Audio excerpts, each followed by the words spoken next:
जी, ये क्वेश्चन आपको दिया है, इसमें बोला है कि मीन जो है वो आपका है 54, फाइंड पी।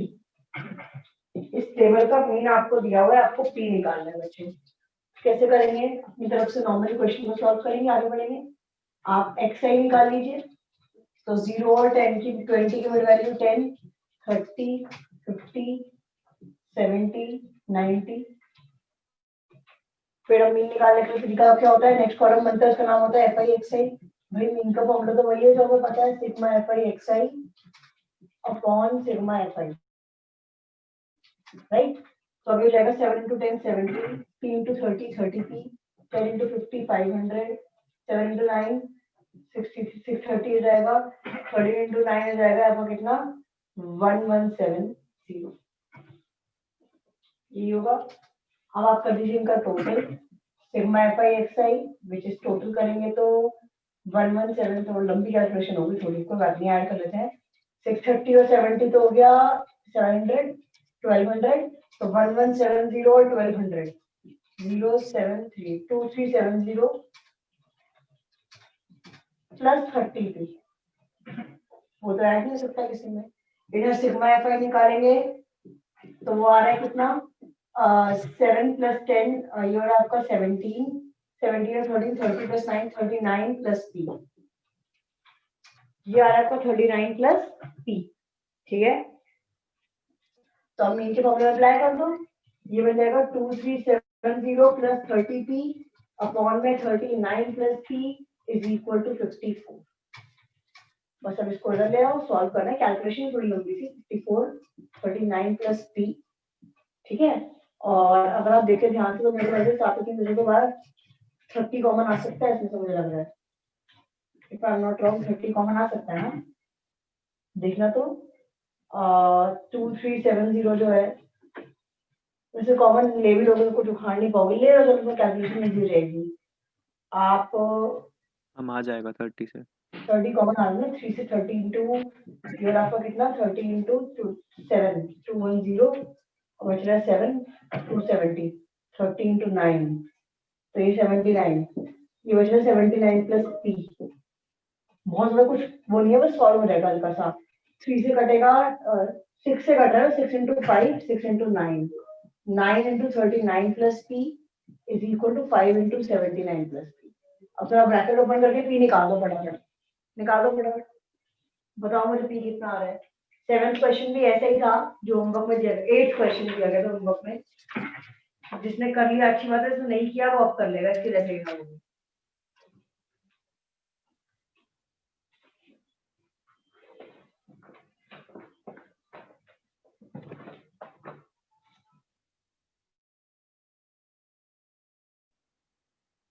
तो बच्चे ऐसा बता रहे हैं कि डी जो है वो सॉरी पी जो है वो 11 आ रहा है, क्या सबका पी 11 आ रहा है?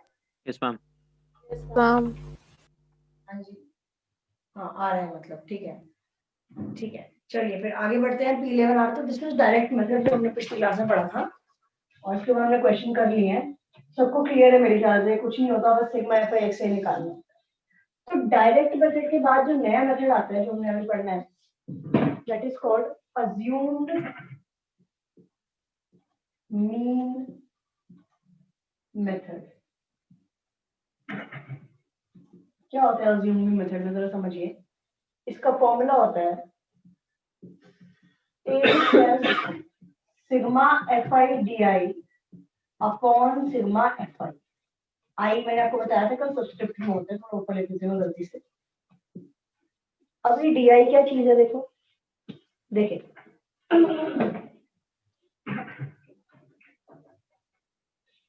क्वेश्चन से समझाती हूँ सीधे। वैसे डी आई का फॉर्मूला होता है, तो डी आई का मतलब होता है एक्स आई माइनस ए क्या होता है वो क्वेश्चन से समझ में आएगा। देखें सीधे क्वेश्चन से स्टार्ट करते हैं। कहाँ है question? 10 to 25, 25 to 40, 40 to 55, 55 to 70, 70 to 85, 85 to 100, ये आपको इंटरवल दिए हुए हैं और आपको फ्रीक्वेंसी कब से रख दूं?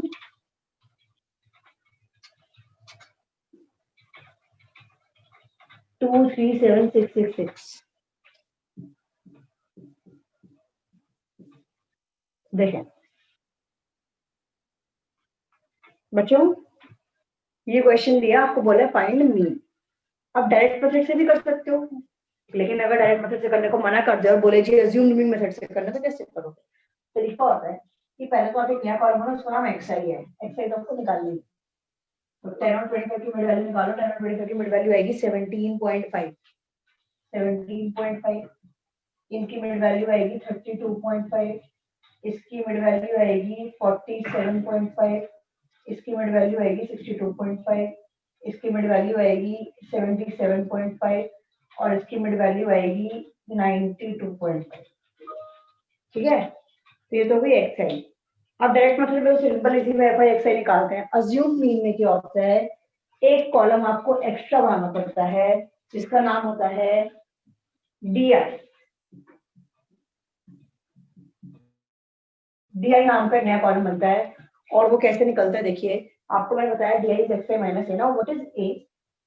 xi के कॉलम में जो मिडिल मोस्ट वैल्यू होती है उसको हम a मान सकते हैं। मानने को किसी को भी मान सकते हैं, पर मिडिल मोस्ट वाली को मानने से कैलकुलेशन इजी रहती है।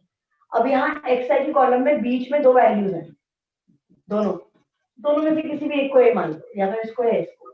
सपोज यहाँ 5 ही नंबर होते तो मिडिल मोस्ट ही हो जाती, लेकिन अब बाई चांस 6 है तो दो मिडिल वैल्यू है, दोनों में से किसी एक को मान लो। मैंने लेट से इसको मान लिया a। मानने को आप इसे ही मान सकते हो, इसे ही मान सकते हो, तो कैलकुलेशन इजी तभी होगी जब मिडिल वाली को मान। तो अब di निकालना है, which is xi minus a। Her column का di निकलेगा। इसका di क्या होगा? इसका xi कितना है 17.5 माइनस a यानी कि माइनस 47.5। तो 17.5 माइनस 47.5 माइनस 30। हम किसी को भी मान सकते हैं। ए किसी को भी मान सकते हैं, पर यूजुअली बीच वाले को मानना चाहिए, कैलकुलेशन इजी होती है, वरना नीचे के नंबर बड़े हो जाएंगे। जितना बड़ा इसको ए ले लोगे ना तो लंबी लंबी कैलकुलेशन में बड़े नंबर आ जाएंगे। अभी समझ में आएगा कैसे, देखो। नेक्स्ट में निकालोगे इसका डी आई, तो 32.5 माइनस 47.5 मतलब माइनस 15। इसका डी आई निकालोगे एक्स आई माइनस ए मतलब दिस माइनस दिस 0। इसका डी आई निकालोगे 62.5 माइनस 47.5 मतलब 15। इसमें से इसको माइनस करोगे आंसर आएगा 30। इसमें से इसको माइनस करोगे आंसर आएगा 45। तो कुछ नेगेटिव कुछ पॉजिटिव में आते हैं। तो डी आई का कॉलम क्या है कि हर जिसका निकाल रहे हो उसमें से ए को माइनस करते जाओ, बस एक एक्स्ट्रा कॉलम आ गया। अब आपका नया कॉलम जो बनेगा वो क्या बनेगा, क्वेश्चन के अकॉर्डिंग एफ आई डी। आपको एफ आई डी आई या एफ आई डी आई निकालो। इससे बस ये हो गया कि अगर डायरेक्ट मेथड लगाते हो तो आपको डेसिमल मल्टीप्लिकेशन करनी पड़ती है एफ आई एक्स आई निकालने के लिए। अब यहाँ आपका डेसिमल बच जाता है डी आई में, आपके नंबर डालने से और कर देते हैं।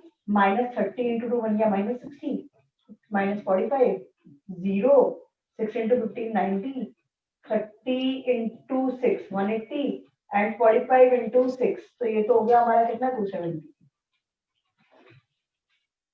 ऐड कर देते। अब तो वही आपको मतलब फॉर्मूला अप्लाई करना है, तो सिग्मा एफ आई डी आई निकालेंगे, सिग्मा एफ आई निकालेंगे। फॉर्मूला मीन का मैंने आपको बताया which is a plus this, तो ए है 47.5 प्लस इसकी जो वैल्यू आ रही है वो डिवाइड बाई ये। देख लेते कितना आ रहा है। इसको प्लस कर 3 2 5 12, 3 2 5 और 7 12 और 12 और ये हो गया आपका 12 24 और 30। इसको प्लस करते हैं तो इसमें देखो ये दोनों को प्लस करने पे क्या आ रहा है आपका आंसर, मतलब माइनस माइनस है ना, माइनस 105। इनको ऐड करने पे कितना आ रहा है, तो आप देखिए जरा 270 प्लस 360 450। 450 में से 105 माइनस कर दो तो 345। 450 में से 105 माइनस कर दो 345। 345 आ रहा है नहीं, हाँ कुछ गड़बड़ कर दी क्या, एक सेकंड। 435 आ रहा है। 435 आ रहा है। आई एम सो सॉरी, मैंने गलती किया। 435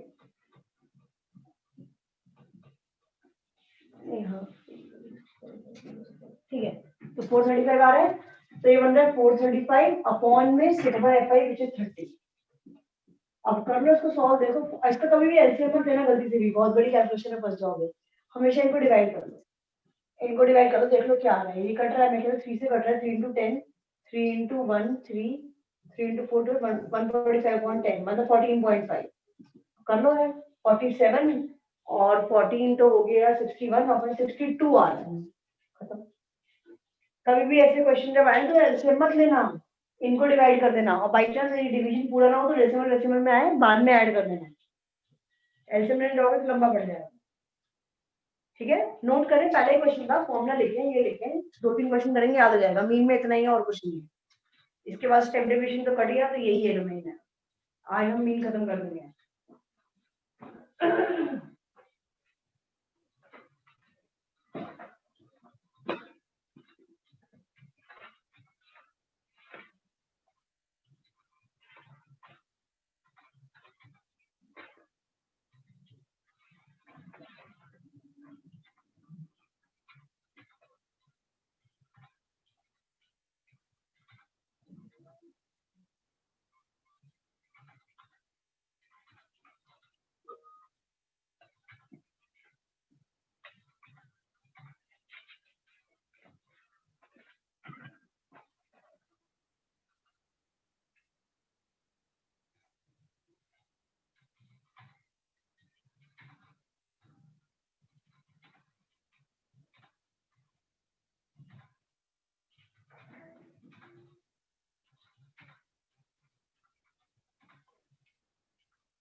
अरे हो गया। Yes, ma'am. Yes, ma'am. Yes, ma'am. देखते हैं, नेक्स्ट क्वेश्चन देखते हैं।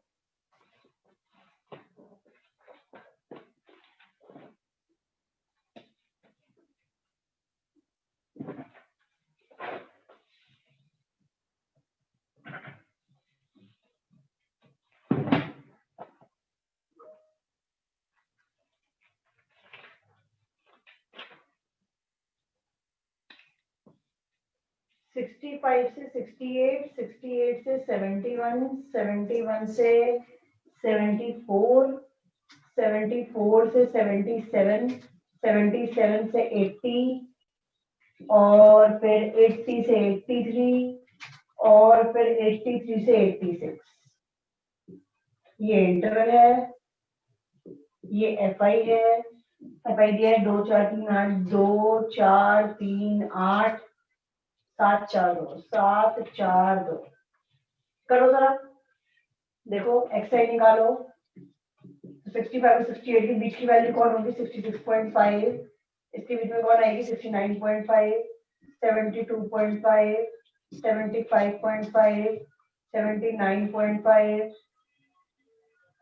78.5। I am so sorry. फिर 81.5 और उसके बाद 84.5। मिडिल मोस्ट में आपको दिख रहा है ये आ रहा है, इसको ए मान लो, डी आई निकालो और फिर एफ आई डी आई निकालो और फिर आंसर निकालो। जल्दी करें।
बच्चों आ गया आंसर आ गया 78.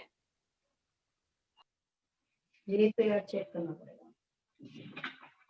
हो सकता है नहीं आ 75.9 आ रहा है आंसर Yes, ma'am. 75.9.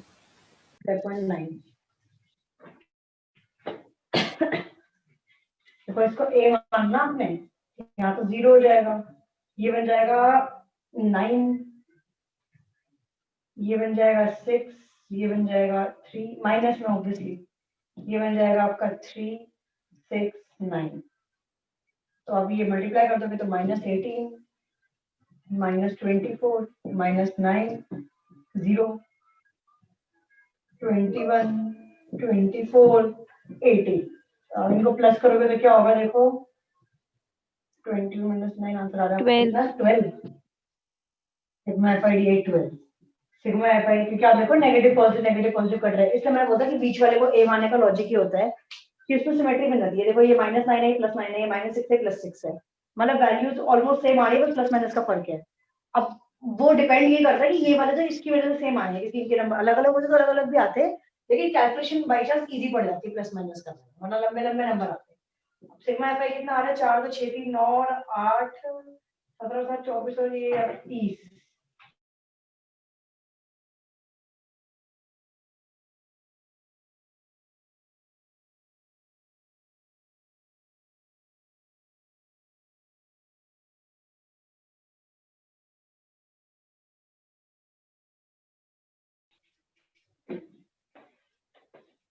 तो ये 75.5 इसे काट दो 3 से भी कट रहा है तो 4 बाय 10 बच रहा है 75.5 प्लस 0.4 एग्जैक्टली और ये बचा 75.9 दिस इज 75.9 75.8 आ रहा है 9 आएगा मैम ये हमने कर दिया मैंने आप दे 8 होगा आपने 75.4 कर दिया 75.4 नहीं वो अब तो 5 है 75. अच्छा अच्छा नहीं नहीं वो तो 5 है यार आंसर 75.9 है वहां मैंने गलत लिखा हुआ एक मिनट दिस इज 75.5 5 है नहीं ठीक है नेक्स्ट देखें फटाफट नोट कर लीजिए जिसका नहीं हुआ है नेक्स्ट क्वेश्चन में लिख रही हूँ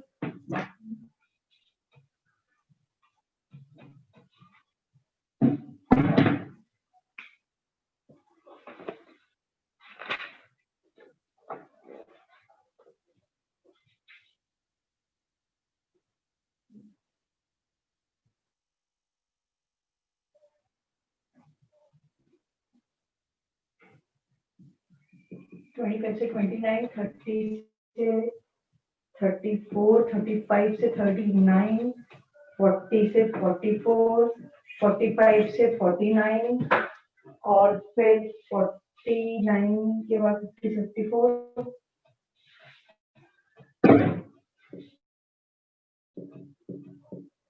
और 55 से 59 और एफ आई आपको दिया हुआ है ये हाँ 4 14 22 16 6 5 3 इसमें बोला इसका मेन निकालो ये क्वेश्चन देके आपको बोल दिया जी कि फाइंड जो है वो मीन करो यार कोई बात बताओ ये तो सीरीज ही वही डिफरेंट हो गई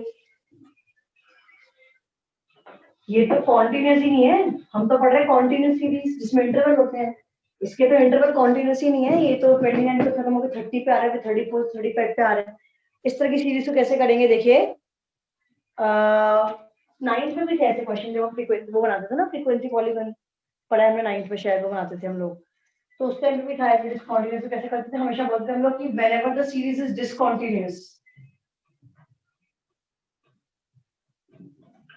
ऊपर लिख देते लेकिन नहीं है व्हेनेवर द सीरीज या interval is discontinuous first make it continuous by subtracting 1 from each lower limit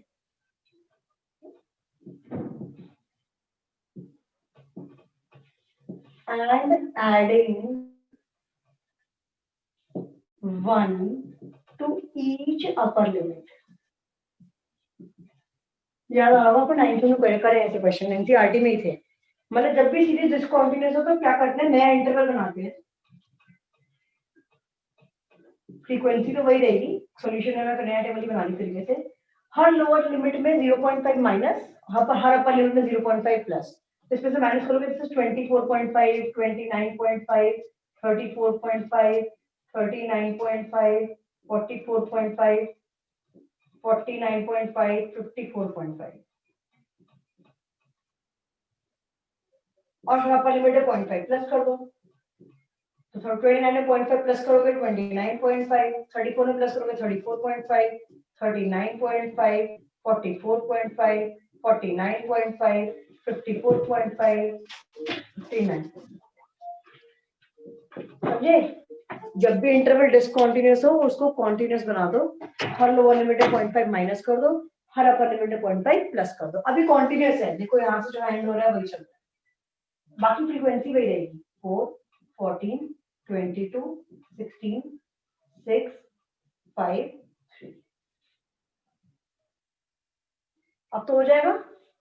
अब तो वही फॉलो करना है. नया कॉलम बनाओ, xi निकालो, xi इसी का निकलेगा नए वाले का. 24.5, 29.5 के बीच में कौन आएगा? 27. चेक कर लेते हैं, एक से मन में आ जाएगा मुझे, है ना. इनके बीच का डिफरेंस है 6, तो 27 क्यों होगा? 27.5 होना चाहिए, बल्कि मुझे लग रहा है. ऐड करके देख लो, कंफ्यूजन हो जब कभी तो ऐड कर लो. Lower limit plus upper limit divide by 2 करता है ना. तो 24.5 प्लस 29.5, तो ये 9 और ये हो गया आपका 14 और ये 54 का ना 27 से निकाला मैंने 27. ऐसी हर एक का xi निकाल लो. अब फिर नया कॉलम बनाओ di, फिर fi करो, पूरा सॉल्व करो.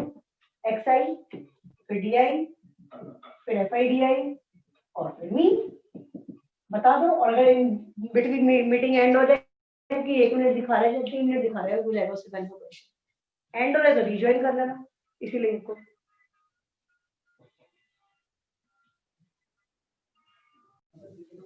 नहीं है तुम्हारे उसकी, मुझे कराना पड़ेगा. आओ देखें.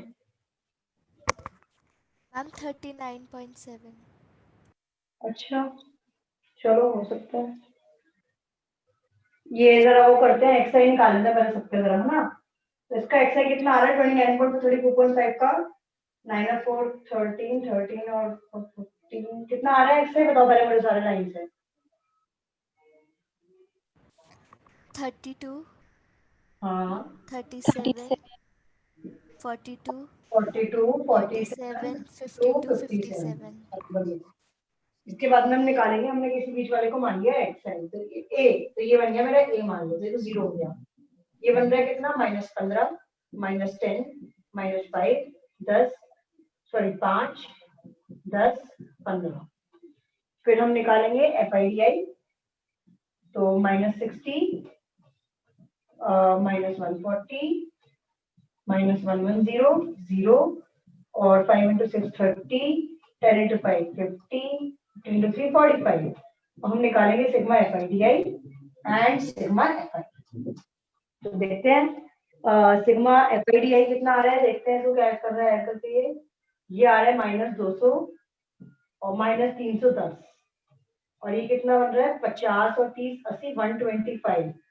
तो 310 में से 125 गए तो कितना बच गया? ये 310 माइनस 100, 210 माइनस 25, तो 185 -185 आ रही है. देख लो सही किया ना मैंने. और इसका मैं ऐड कर देती हूँ. ये हो रहा है कितना? 5 3 8 से 14, 14 और 16 30, 30 52 52 52 56 56 60 70. Sigma FI 70. तो अब ये हो जाएगा हमारा xi यानी कि 42 प्लस -185 अपॉन में 70. तो मीन आ रहा है ये 42 माइनस कट रहा है क्या? 7 से लग रहा है. हाँ 7 से कटता है. 7 into 10, 7 into 2, 25 नहीं कट रहा ना 7 से ये नो मैम। सॉरी। नहीं कटा तो डिवाइड कर देंगे ना फिर हम से ये बच्चा -185 अपॉन में 70 तो मतलब बन गया 185 अपॉन में 7 into 10 बेस्ट तरीका है कि 7 से डिवाइड कर लो 185 रुक थोड़ी सांस ले ले, सांस लेने थोड़ी सांस लेने तो 185 को 7 से डिवाइड करेंगे 7 into 2 14 बच गया 45 7 into 6 42 बच गया 3 7 into 4 28 7 into 2 14 अप्रॉक्स में नहीं छूट जाएगा ये 42 minus 185 divided by 7 is 26.42 upon 10 क्या मैम आई गेस किसी का वो वीडियो अनम्यूट हो गया है और मैम वही ऑडियो मतलब और मैम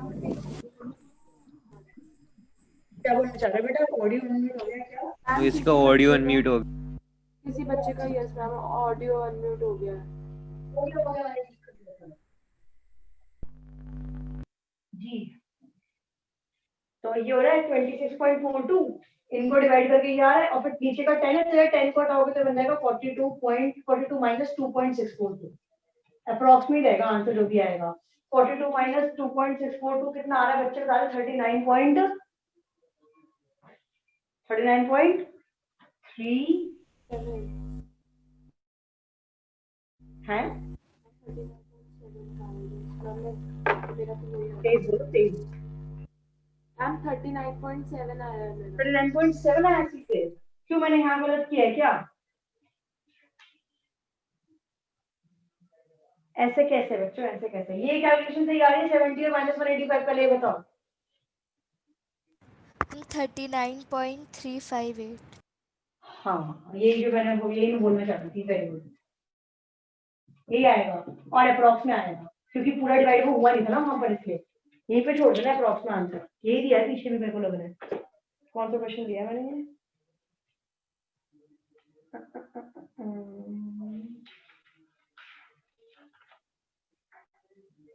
जी यही आ रहा है सबको क्लियर है वो डेसिमल आपने लास्ट में वो करा है गड़बड़ बेटा हमेशा पहले डिवाइड करें 2 प्लेसेस निकालें मैक्सिमम क्योंकि नीचे का 10 है तो एक और डेसिमल आगे खिसकना है वो और फिर आंसर आ जाएगा आपका मैक्सिमम 3 प्लेस के डेसिमल तक आंसर आएगा उससे आगे आना भी नहीं चाहिए और तब तो कैलकुलेशन भी नहीं करनी खैर जो मेन रूट था टॉपिक वो आपको समझ में आया कि जब डिसकंटीन्यूअस इंटरवल होगा तो हमेशा +-1 करके आपको उसे कंटीन्यूअस करना है +-0.5 करके सो यस मैम समझ आ गया।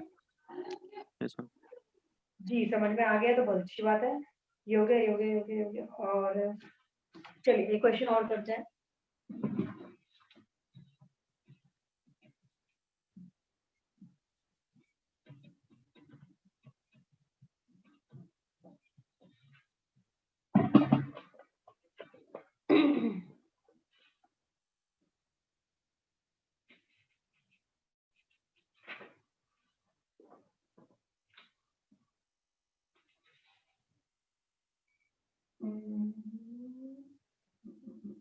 आज क्वेश्चन क्या था हमने थोड़ी देर पहले जीरो पहला क्वेश्चन जो आज की क्लास का किया था 20 to 40 40 to 60 60 to 80 80 to 100 है ना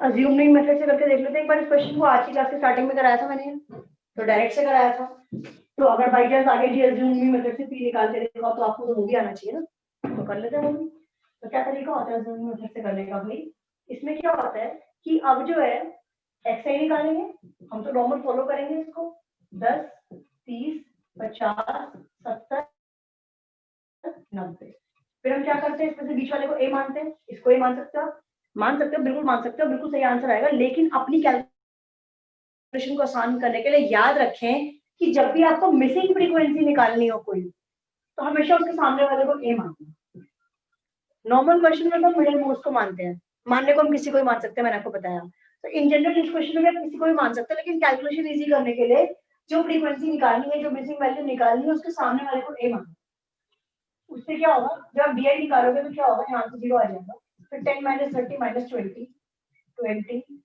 और ये 70 - 30 हो गया 40 और ये हो गया आपका 60। क्या होता अगर मैं इसे ए मानती तो होता कुछ नहीं, यहाँ पे तो होता, लेकिन यहाँ पे पी के टर्म में आंसर आता बाद में आगे जा करके। अभी मैं निकालूंगी FIDL। FIDL में क्या होगा, ये बन जाएगा P × 0 0 और फिर 7 × -20 -140 और फिर 10 × 20 200 और फिर ये जाएगा 360 और ये जाएगा अपना 13 × 6 कितना होता है 780। मतलब अगर मैं इसको ये मानती तो क्या होता है, यहाँ पे कुछ आता है -20 बचता, बल्कि तो 20 × P करती तो यहाँ भी P आता। तो इसके सामने वाले को A मानने से बस इतना फायदा हुआ है कि आगे की टेबल में कहीं भी P नहीं आने वाला, क्योंकि P से 0 मल्टीप्लाई होगा। ये फायदा होता है कि जब मिसिंग फ्रीक्वेंसी में आप उसके सामने वाले को A मानते हो तो आगे की टेबल में कहीं P नहीं आएगा, वो इजी कैलकुलेशन बन जाएगी आपके लिए। अब तो पता है FIDA निकल गया, सिग्मा FIDA निकाल दो, क्या हो गया देखो, 200 - 140 60 60 और 360 420 420 और 780, तो ये आपका हो गया कितना 780 और 420 0 और ये 8 और 2 हो गया आपका 10 और ये हो गया आपका 7 और 5 12। अब अगर यही मैंने यहाँ ए लिया होता तो इसकी टेबल में प्लस पी आ रहा होता, कैलकुलेशन बढ़ जाती। यहाँ पे पी लेने का फायदा ये हुआ है। अच्छा, अब सिग्मा एफ आई कितना है वो देख लेते हैं। वो तो 7 और 10 17 13 39 प्लस पी है ही वो तो। अब आपको जो मीन दिया था वो दिया था 54। आपका मीन का फॉर्मूला होता है A plus sigma F I D I upon sigma F I, क्योंकि मैं अभी अज्यूमिंग मेथड की बात कर रही हूँ, ठीक है। अब इसमें देखिए मीन दिया है 54, ए आपने माना है 30 को, इज इक्वल टू ये है 1200 सॉरी प्लस अपॉन में 39 प्लस, तब 30 को जला के माइनस ही कर दो सीधे। 50 को माइनस 30 कितना होगा 24 is equal to 1200 plus 39 upon 39 plus 3।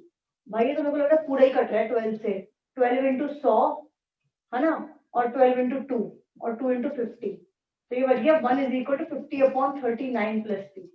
ये ऊपर आ गया 39 plus p is equal to 50, तो p का आंसर कितना आ रहा है 11। देखो आंसर तो सेम ही आना है, वो तो आपको भी पता है मुझे भी पता है, लेकिन आपने एक चीज ऑब्जर्व की, ये वाला मेथड लगाने से कैलकुलेशन बहुत आसान हो गई। अब जब जाके पन्ने पलट के देखो हमने वो वाला क्वेश्चन कैसे किया था, कितनी गंदी गंदी वाले कॉमन लिया, काटा, फिर ब्रैकेट ओपन करे, लंबी लंबी 4 डिजिट की वैल्यू आई थी। यहाँ पे ऐसा कुछ भी नहीं हुआ, यहाँ पे ओरल कैलकुलेशन में सब कट गया। तो मेथड थोड़ा लंबा है, एक कॉलम एक्स्ट्रा आता है, लेकिन कैलकुलेशन फिर भी ये डायरेक्ट से ज्यादा आसान कर देता है। समझ गए? नोट करें, यही सेम क्वेश्चन पी निकालने का अज्यूमिंग मेथड से। पेपर में या तो बोल देगा अज्यूम मीन से करो, तो फिर अज्यूम मीन से ही करना है। अगर अज्यूम मीन से करने को नहीं बोलता है तो आपकी पर्सनल चॉइस होती है। तो लेकिन हमने ऑब्जर्व किया तो हम क्या करते हैं, यूजुअली अज्यूमिंग मेथड से ही कर देते हैं, कि हमें पता है कि अल्टीमेटली इक्वेशन जो सॉल्यूशन जो है कैलकुलेशन वाला इससे इजी पड़ेगा, उससे लंबा ही पड़ेगा हमेशा, क्योंकि उसमें हमेशा दूसरी जगह पी आएगा, और जब दो जगह फ्रैक्शन में पी आएगा तो क्रॉस मल्टीप्लाई करके सॉल्व करना ही पड़ जाएगा। यहाँ पे एक ही जगह पी आ रहे हैं, और वो एक ही जगह पी भी इसलिए आ रहे हैं क्योंकि हमने अपनी चालाकी लगाई कि हमने इसके सामने वाले को ये मान लिया। जो आप इसके सामने वाले को ये मानोगे फिर तो इसकी कैलकुलेशन भी बड़ी पड़ने वाली डायरेक्ट वाले की तरह, फिर तो फायदा नहीं है मेथड लगाने का। नोट करें। तो आज का तो आपका होमवर्क हो गया, आपको करनी है 14.1 पूरी, एक्सेप्ट क्वेश्चन नंबर 9, नहीं क्वेश्चन नंबर 8 तुम्हारे बस की नहीं होने वाला, वो छोड़ देना। 14.1 एक्सरसाइज में कुल मिला के 9 क्वेश्चन है, उसमें से 14.1 में आपको क्वेश्चन नंबर 8 छोड़ के सारे करने हैं, ठीक है। और अज्यूमिंग मेथड जिस क्वेश्चन में बोला वो डायरेक्ट मेथड लगाने को वही लगाना, बाकी जगह अज्यूम से करना। पेपर में भी याद कर लो कि जब तक डायरेक्ट की जरूरत ना पड़े अज्यूम न लगाओ, क्योंकि इससे कैलकुलेशन हमेशा इजी पड़ती है। तो इससे कर लेना, और फिर कल हम लोग वो कर लेंगे, इसके कुछ मीन के इंपॉर्टेंट क्वेश्चन बचे कुछ जो एनसीईआरटी में नहीं है, आरएस में है, वो करके फिर कल हम मोड भी कर लेंगे। मोड कल मतलब कल क्या है, कल तो थर्सडे है, कल क्लास कर पाएंगे हम? बड़ी दिक्कत है यार जीवन में बच्चों की ना, कहीं की जगह कुछ ना कुछ फंसता रहता है।